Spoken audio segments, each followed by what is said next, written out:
eu pensei em estudarmos um pouco mais sobre a oração dominical, a oração que o nosso Senhor Jesus nos ensinou.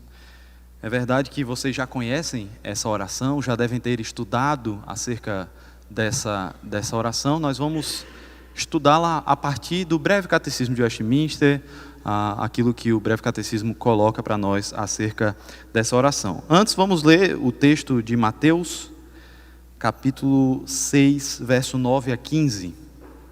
Algum irmão, por favor, abra aí Mateus capítulo 6, do verso 9 até o verso 15, e faça a leitura desse texto.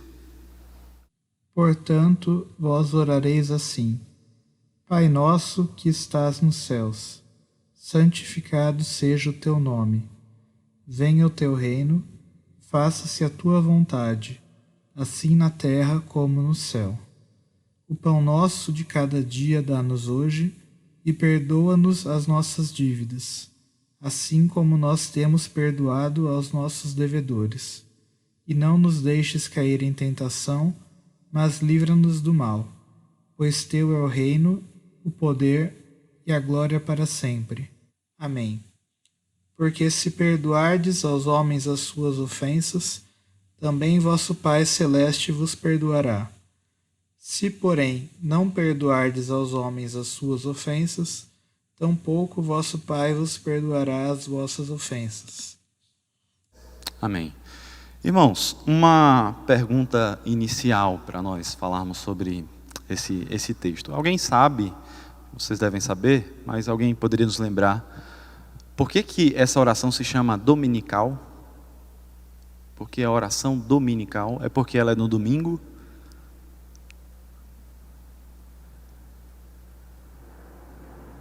Muita gente conhece ela como o Pai Nosso, né? Ela ficou mais popular pelas suas primeiras palavras, o Pai Nosso. No entanto, na Reforma Protestante, no Breve Catecismo, e até mesmo na nossa... o título que é dado aí, provavelmente na tradução Almeida, Revista Atualizada, o título da editora, é a oração dominical. Muitas pessoas não entendem muito bem o que é esse nome, se é porque é uma oração feita na igreja, aos domingos, se é algo desse tipo. Na verdade, não. É porque a oração dominical é a oração que o Senhor Jesus nos ensinou.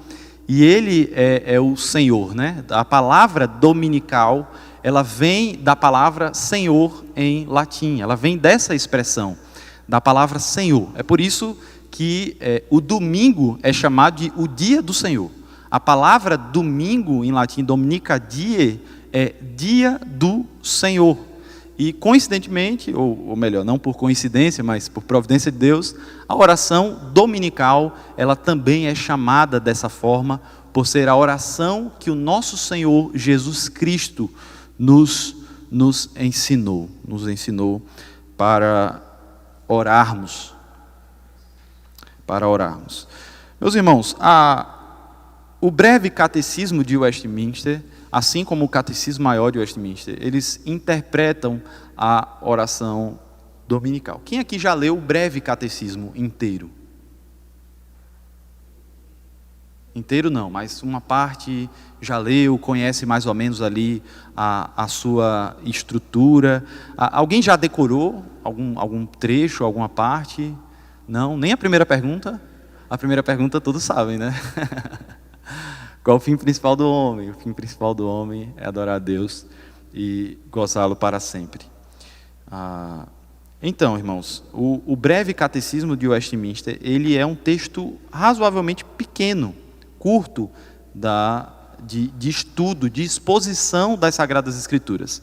Ele tem 107 perguntas. A maioria das perguntas e respostas, elas têm uma ou duas, ou no máximo 3 frases, porque ele foi escrito para crianças aprenderem. Porém, apesar dele ser breve, apesar dele ser sucinto, ele traz ensinamentos muito profundos sobre doutrina, sobre a palavra de Deus, e ele tem uma estrutura bastante completa dos ensinamentos do Senhor nosso Deus. Então, o Breve Catecismo ele se estrutura basicamente da seguinte forma. A primeira pergunta é: qual o fim principal do homem, que é glorificar a Deus e gozá-lo para sempre? Essa é uma pergunta introdutória, é uma pergunta geral. A pergunta seguinte já introduz de onde é a fonte de doutrina desse homem que busca glorificar a Deus e gozá-lo para sempre. A pergunta, basicamente, é: qual é a forma de glorificar a Deus e gozá-lo para sempre? Onde é que eu aprendo sobre a glorificação a Deus e a alegria eterna que eu poderei ter nele? E a resposta é a Bíblia, a palavra de Deus que se acha nas Escrituras do Antigo e Novo Testamento. Até que a terceira pergunta, ela sim estrutura todo o breve catecismo de Westminster em duas partes. A terceira pergunta é: o que é que principalmente as Escrituras nos ensinam? O que principalmente a palavra de Deus nos ensina? E a resposta a essa pergunta é: a palavra de Deus principalmente nos ensina o que o homem deve crer sobre Deus e o dever que Deus requer do homem. Observe esse detalhe do breve catecismo, porque a partir dessa terceira pergunta, todo o breve catecismo está estruturado. O breve catecismo, a partir da pergunta 3, da 4 até a 107, ela fala sobre esses dois temas: o que o homem deve crer sobre Deus e o dever que Deus requer do homem. No tema, o que o homem deve crer sobre Deus, o texto fala coisas diversas. Por exemplo, a pergunta seguinte, que é a pergunta 4, já é: quem é Deus? Quem é Deus? A resposta: Deus é um espírito eterno, imutável em seu ser, sabedoria e justiça. A pergunta seguinte é: quantos deuses existem, ou quantas pessoas existem na divindade? Aí a trindade é anunciada, né? Deus Pai, Filho e Espírito Santo, tal. A pergunta seguinte é: há um só Deus, o Deus vivo e verdadeiro? Essa é a resposta. Eu acho que é invertido. Primeiro, a pergunta 5 fala: há um só Deus, Deus vivo e verdadeiro. A pergunta 6 é sobre a trindade. Aí vem a sequência, pergunta 7, 8, 9, falando sobre duas coisas: o ser e a obra de Deus.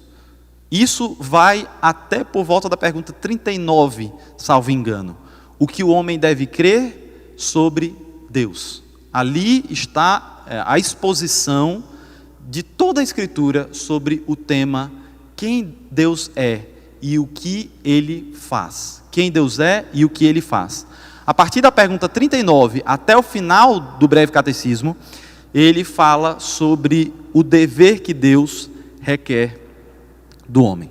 Qual é o dever que Deus requer do homem? E aí, nós sabemos, inicia-se uma exposição dos 10 mandamentos, como a lei moral, a lei que vincula e que exige a obediência de todos os homens.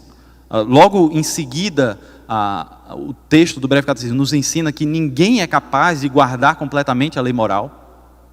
A lei moral só nos levaria, por si só, à condenação, à morte eterna. Termina a exposição dos 10 mandamentos dessa forma. E aí o texto fala: e o que então o homem deve fazer diante da sua impotência para com a lei? Qual é o dever que Deus requer do homem diante da sua impotência para com a lei? O breve catecismo, a resposta que ele dá é: o homem deve se valer dos meios de graça. O homem deve se valer dos meios de graça. Esses meios de graça se dividem em dois. São os meios interiores e os meios exteriores de graça. Os meios interiores de graça é a fé e o arrependimento. Mas como assim? A fé é um meio de graça? É isso mesmo. Efésios capítulo 2, verso 8 e 9, nos ensina o quê? Sois salvos pela graça, mediante a fé. Isso não vem de vós, é um dom de Deus. A fé é um meio pelo qual a graça é aplicada a nós. Mas é um meio interior, é um meio invisível, é um meio que eu não posso ver. A fé, assim como o arrependimento, é um meio de Deus transmitir a sua graça e de nos trazer salvação. De nos trazer salvação. Porém, as Escrituras e o breve catecismo nos ensinam também que, além dos meios interiores de graça, Deus se vale de meios externos, visíveis. São chamados meios exteriores de graça. O breve catecismo lista principalmente 3 meios exteriores de graça. Alguém sabe dizer quais são esses 3 meios Como? Não, visível. Coisas palpáveis. A ceia e o batismo, que é sacramentos, né? Vamos considerar um só. Oração, o tema de hoje é a oração dominical. E a palavra. Palavra, oração e sacramentos. Esses são, segundo as Escrituras, segundo a exposição que o Breve Catecismo faz das Escrituras, meios exteriores de graça. Mas como assim? A Bíblia dá base para isso? Qual é um versículo aí rápido que eu poderia pensar que fala sobre essas coisas como sendo meios da transmissão de graça? Veja, nós somos salvos pelo meio interior, que é a fé e o arrependimento, certo? Sem fé é impossível agradar a Deus, sem fé é impossível ser alcançado pela graça de Deus.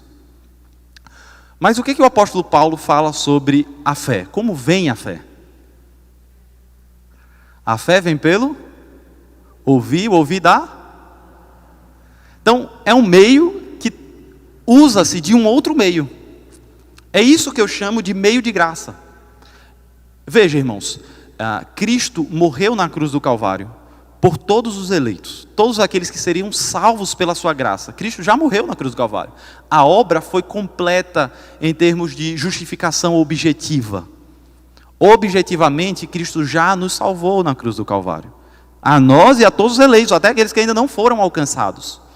Porém, o Espírito opera em todos os eleitos, aquilo que nós chamamos de aplicação da obra redentora. A aplicação da redenção é operada pelo Espírito Santo no tempo e no espaço, de maneira subjetiva, na nossa vida individual. Cristo consumou a sua obra na cruz, mas ela é aplicada a mim, na minha vida. E isso acontecerá, e acontecerá a todos os eleitos de Deus. E Deus se usa de meios para a aplicação da sua graça a nós.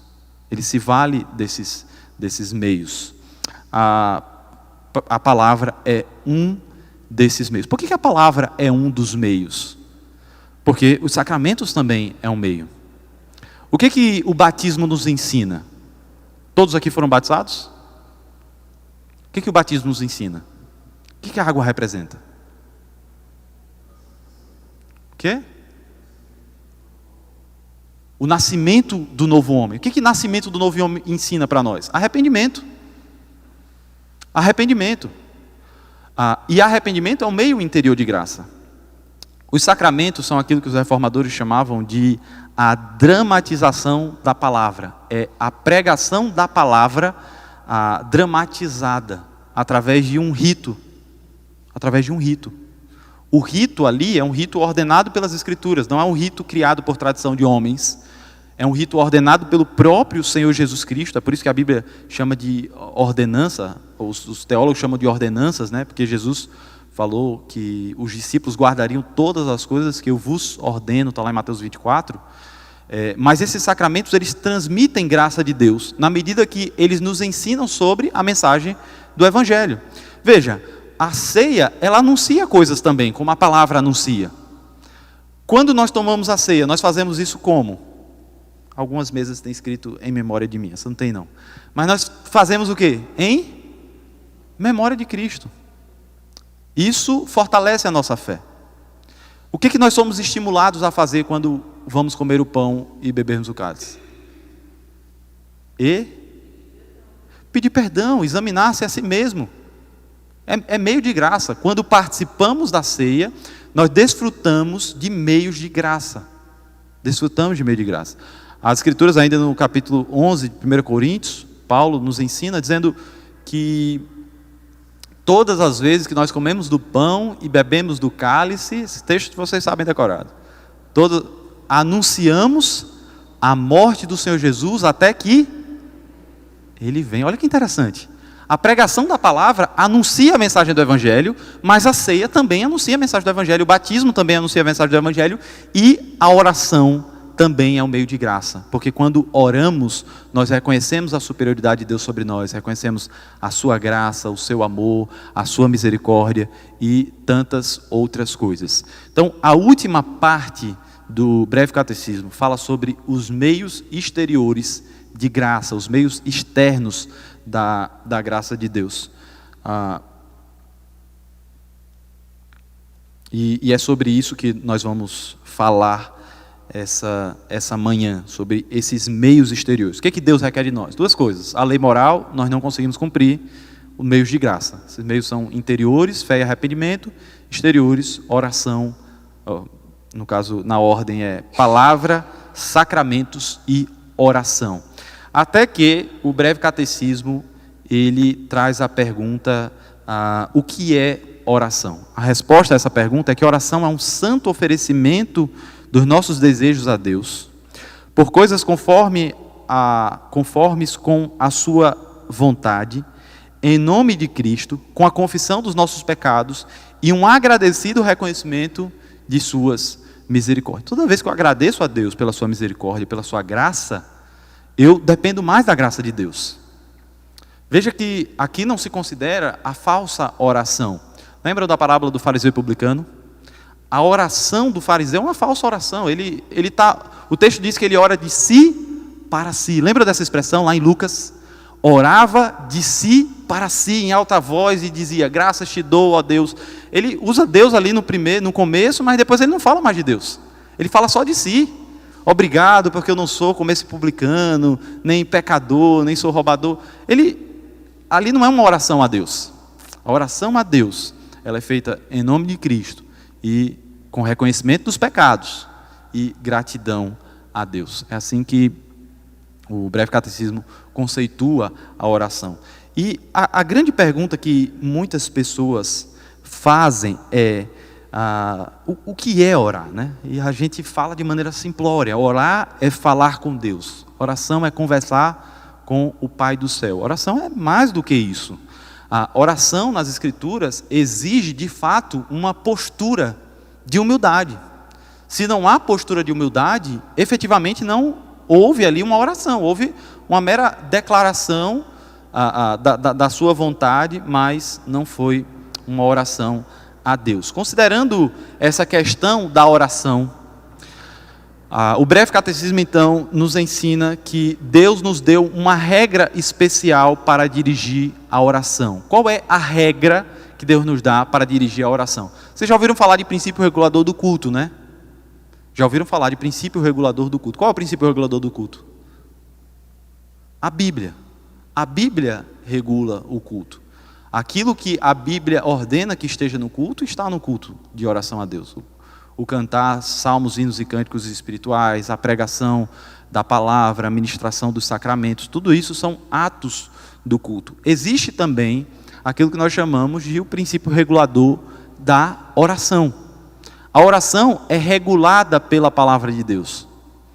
É regulada pela palavra de Deus.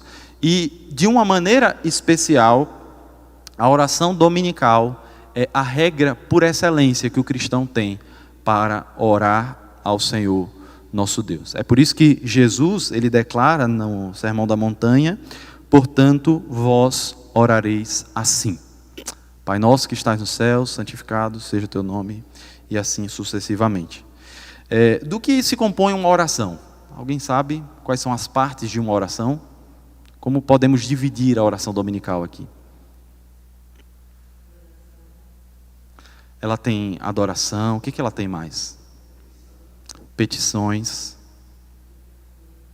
Como? Arrependimento. Como? Agradecimento. Tudo isso compõe uma oração. Mas a estrutura de uma oração é através de petições. É através de petições. A oração dominical não é diferente, ela é estruturada por meio de petições. Veja, é assim que o breve catecismo divide a oração dominical. Nós temos aqui primeiro o prefácio da oração, que é um vocativo e uma qualificação a quem a oração é direcionada. Pai nosso que estais no céu. Esse é o prefácio, aqui não tem nenhuma petição ainda. É só a ideia de a quem nós devemos orar.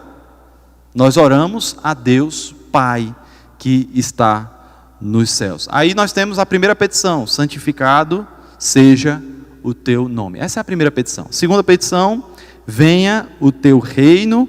A terceira petição, faça-se a tua vontade, assim na terra como nos céus. A quarta, o pão nosso de cada dia nos dai hoje. A quinta, e perdoa-nos as nossas dívidas, assim como nós perdoamos aos nossos devedores. A sexta e última petição é: e não nos deixes cair em tentação, mas livra-nos do mal. E aí nós temos um pós-fácil, uma conclusão da oração dominical. Pois teu é o reino, o poder e a glória, para sempre. Amém. Essa é a estrutura da oração dominical. Temos três petições com relação ao nosso relacionamento para com Deus, as três primeiras, e três petições com relação a coisas dessa vida, coisas dessa era. Perceba: santificado seja o teu nome. Fala sobre quem? Sobre nós ou sobre Deus?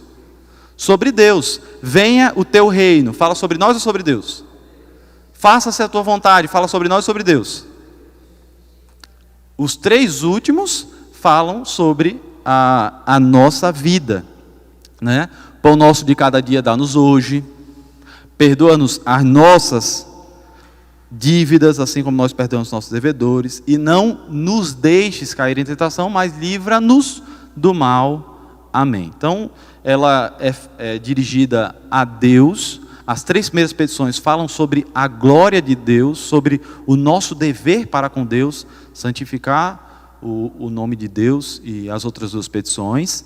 As três últimas falam sobre as coisas da nossa vida, divididas aí em basicamente três categorias. As questões materiais, representadas pelo pão nosso de cada dia, que nós pedimos a Deus, o perdão dos nossos pecados, e a purificação dos nossos pecados, né? Ou seja, não cair mais em tentação. Então, são duas petições sobre questões de pecados e uma petição sobre a questão material.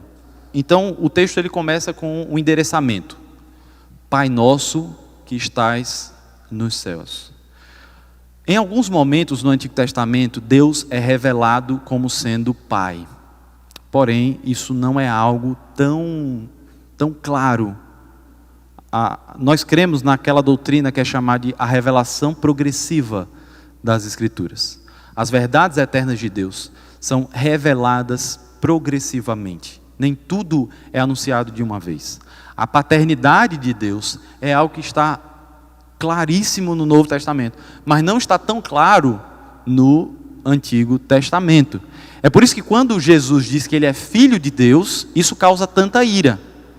Ainda que a paternidade de Deus com relação ao seu Filho, Jesus Cristo, seja diferente da paternidade dele com relação a nós. Isso porque Cristo é filho por geração. É verdade, geração eterna. Ele é eternamente gerado pelo Pai. Mas ainda assim, ele é de mesma natureza e essência do Pai.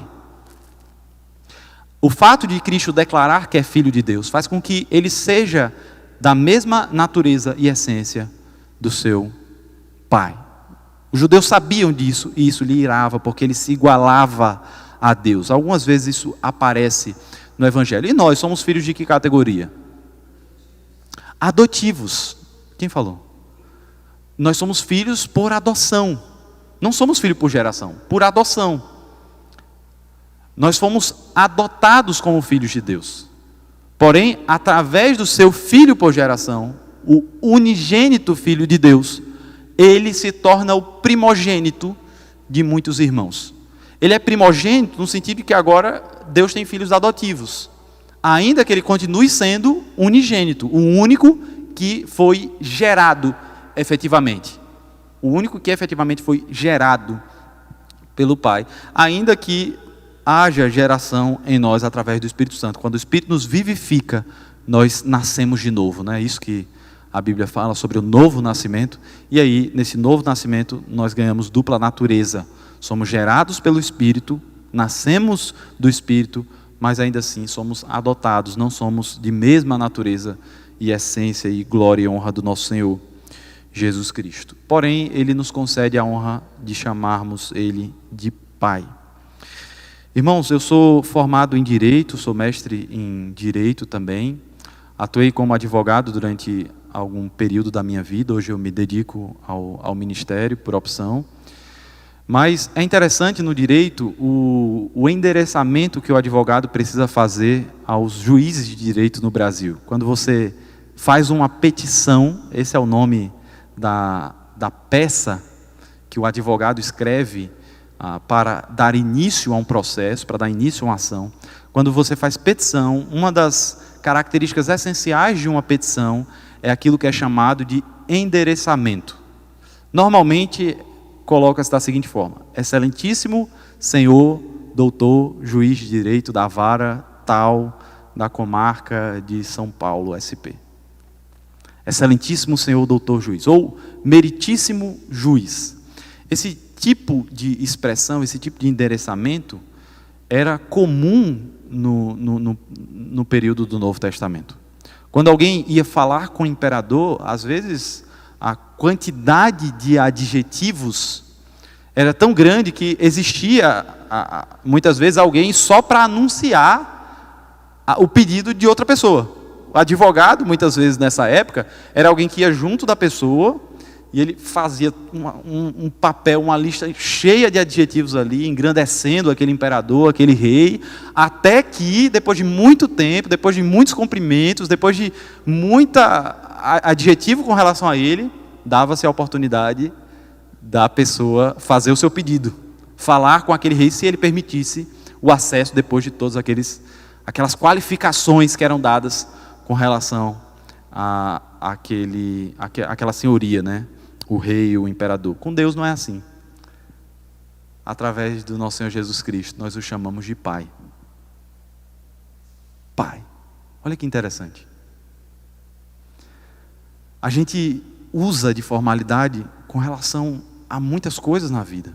E Deus, nós temos liberdade de chamá-lo Pai nosso, que estás nos céus. É um adjetivo simples, mas que expressa que Deus, Ele busca intimidade com os seus servos. Nós, através de Jesus Cristo, temos efetivamente livre acesso ao Pai. Ele disse: eu sou o caminho, a verdade e a vida. Ninguém vem ao Pai senão por mim. Porém, uma vez que nos achegamos a Cristo Jesus, nós também chegamos ao Pai. E agora não precisamos mais de uma série de endereçamentos, de qualificações, ainda que o nosso desejo seja louvar a Deus. Temos liberdade de chamar Deus de Pai Nosso, que estás nos céus. Seguido dessa qualificação, a oração nos ensina 6 petições. Primeira petição: santificado seja o teu nome. Mas santificado seja o teu nome é uma petição? É. Santificado seja o teu nome é uma petição. Como assim? O nome de Deus não já é santo? Irmãos, Jesus ele ensina aqui que a forma como o texto grego expressa esse santificado seja o teu nome é como um pedido mesmo. É como uma petição que nós devemos fazer a Deus. Deus, santificado seja o teu nome. Como nós santificamos o nome de Deus? A primeira petição, ela está diretamente ligada aos primeiros mandamentos, especialmente ao primeiro mandamento. Qual é o primeiro mandamento? O primeiro mandamento dos 10 é: não terás outros deuses diante de mim. Deus é um Deus santo, é um Deus distinto de todos os outros. O nome dele é excelso acima de todas as coisas. Nós lemos o Salmo 113 no início da liturgia, e o Salmo fala sobre isso. Louvado seja o nome do Senhor, bendito seja o nome do Senhor. E aí diz: excelso é o Senhor acima das nações, a sua glória acima dos céus. Quem há semelhante ao Senhor nosso Deus, cujo trono está nas alturas, que se inclina para ver o que se passa no céu e sobre a terra. Efetivamente, nosso Deus é santo, seu nome é distinto. Quando nós pedimos para santificar o nome de Deus, o que nós estamos pedindo é: Senhor, faça com que eu e a tua criação ela de fato tenha o teu nome como um nome que está acima de todo nome. Que teu nome seja distinto, que a posição que o Senhor ocupa na minha vida seja uma posição superior a absolutamente qualquer outra. Que o seu nome, efetivamente, seja um nome santo, acima de todos os nomes. Irmãos, a oração dominical, as 6 petições, elas estão colocadas de uma maneira um tanto lógica, por ordem de importância. A coisa mais importante que nós pedimos na oração dominical é a primeira petição: é santificado seja o teu nome.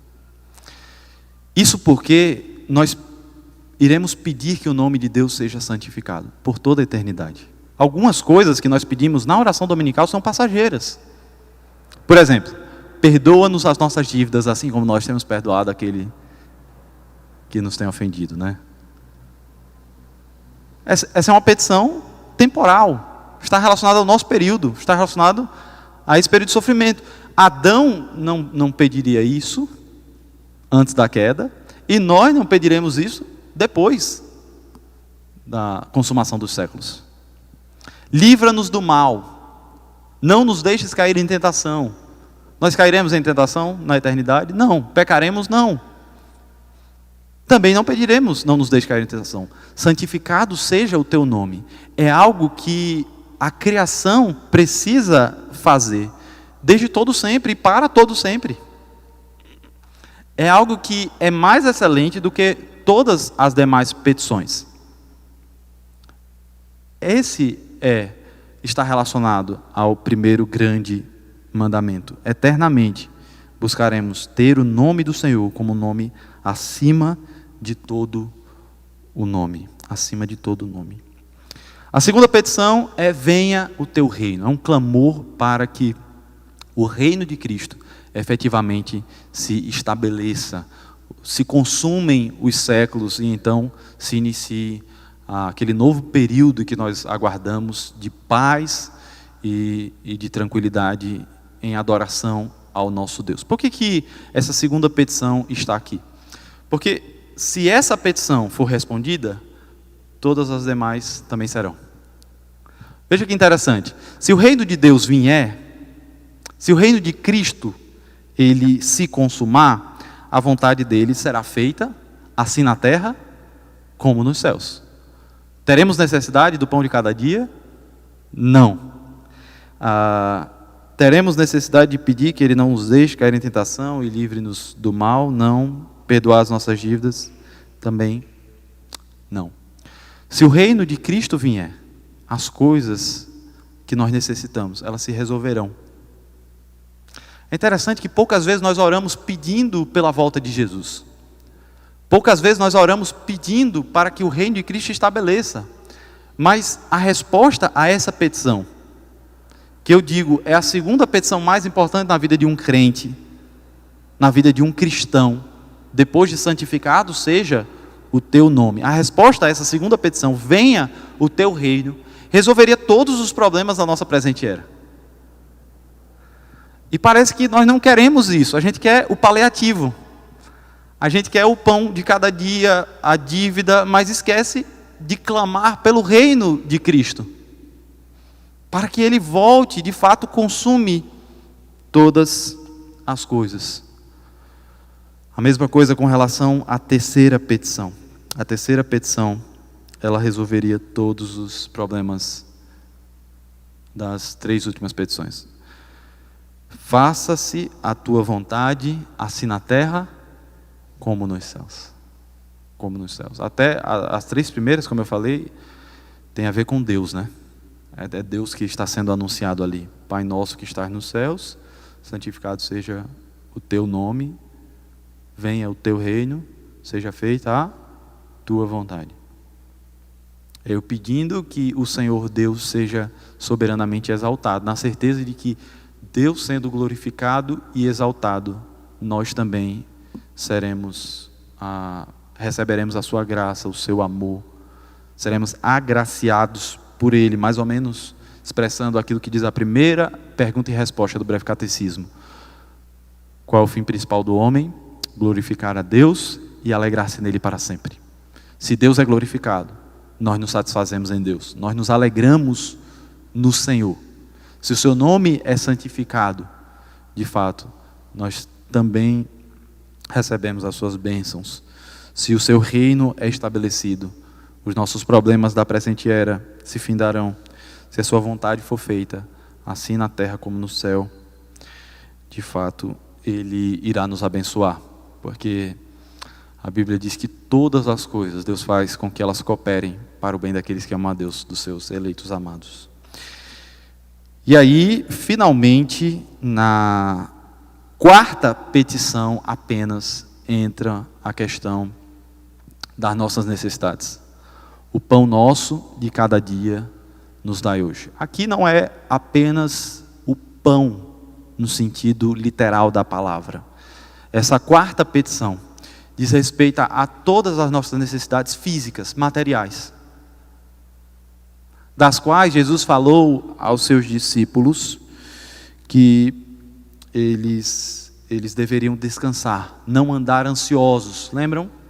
Não andeis ansiosos pelas coisas da vida, pelo que há de comer, pelo que há de vestir, ou onde vocês vão dormir. Olha para os lírios do campo, o Pai não os veste de maneira mais excelente e gloriosa do que Salomão. Então, da mesma forma, Deus cuidará de ti. Deus ele vai prover a necessidade material. Isso aqui, eu entendo, diz respeito à nossa saúde, diz respeito ao nosso trabalho, diz respeito à moradia, à roupa que nós vestimos, ao dinheiro propriamente que Deus providencia para nós. Tudo o que é material está aqui. O pão nosso de cada dia nos dá hoje. Sabe o que é interessante, irmãos? É que a nossa oração hoje em dia, normalmente, é apenas a quarta petição. Perceba, a gente fala, Deus me abençoe por, aí começa a listar. E é só pão nosso de cada dia. E nem é de cada dia, né? É daqui, aproveita e já o estoque para o próximo ano e para o ano seguinte. A gente se limita, a nossa oração, ela começa nesse ponto. Deus, conceda a manutenção, é isso que nós pedimos. É saúde, é trabalho, é pão mesmo, o alimento. E a gente anda preocupado e ansioso o tempo todo. A gente está ansioso pela vida. Inclusive, é um dos temas que o Senhor Jesus trata nesse mesmo capítulo. Não andeis ansiosos pela vossa vida, quanto ao que haveis de comer ou beber, nem pelo vosso corpo, quanto ao que haveis de vestir. Não é a vida mais do que alimento e o corpo mais do que as vestes? Então, ainda que o Senhor Jesus ensine a pedirmos o pão nosso de cada dia, ou seja, todas as necessidades físicas e materiais que nós temos no nosso dia a dia, saúde, e emprego e todas as questões materiais, ele ensina que eles não devem ocupar o nosso coração de tal modo que a gente fica o tempo todo ansioso por isso. A gente vai na reunião de oração e os motivos que tem é sempre pão nosso de cada dia. As pessoas elas se motivam a ir para a igreja, pão nosso de cada dia. Elas não pedem santificado seja o teu nome, venha o teu reino. Raramente alguém ora pedindo pela volta de Jesus. Raramente. A gente não percebe isso, que orar pela vinda do reino resolve esses outros problemas, que a gente fica tão aflito e ansioso e preocupado, e às vezes passa tempos orando, e é uma bênção, porque nós ganhamos mais intimidade com Deus nesses momentos de provação da vida, nesses momentos de dificuldade. A gente ora mais e a gente às vezes tira períodos de jejum mesmo, de ficar sem comer, para se consagrar ao Senhor com propósitos específicos, ainda que por vezes por motivos egoístas, só por uma questão pessoal, e a gente não percebe que o reino de Deus ele é muito maior do que uma questão minha. E quando Deus não nos concede aquilo, aí é que a gente fica chateado mesmo. Aí é que a gente fica preocupado e reclama, enfim. Então, irmãos, o pão nosso de cada dia é algo importantíssimo. É algo que está na oração que o Senhor Jesus nos ensinou. Mas a gente precisa ter cuidado de não pedir só isso. Só isso. É uma das 6 petições, tá bom? É uma das 6. É a quarta.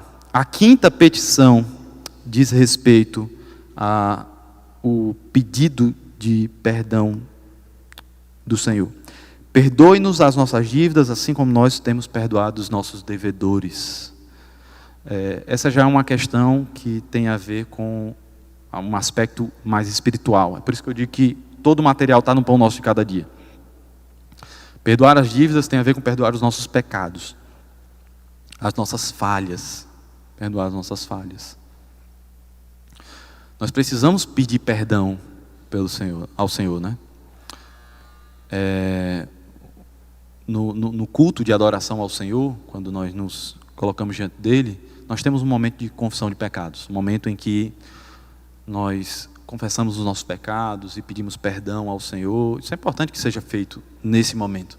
Mas é importante que quando você orar pedindo pelo pão de cada dia, você também lembre de pedir perdão pelos pecados. E mais, esse pedido, ele carrega consigo um compromisso também. É um pedido que carrega um compromisso. Perdoa-nos nossas dívidas, assim como nós perdoamos. Você está declarando que perdoa também.